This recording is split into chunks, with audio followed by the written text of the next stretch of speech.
Hello everyone, Assalamualaikum. My name is Manha binti Islam Srishti and I'm from famous English Language Center, Bangladesh. My batch name is KT106A. Today my topic name is our national flower. So let's get started. Shapla or water lily is a common flower in Bangladesh.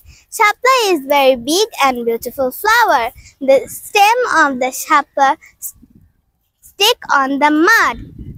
It blooms in rainy and the autumn season. The fish and the ducks live around it and eat too.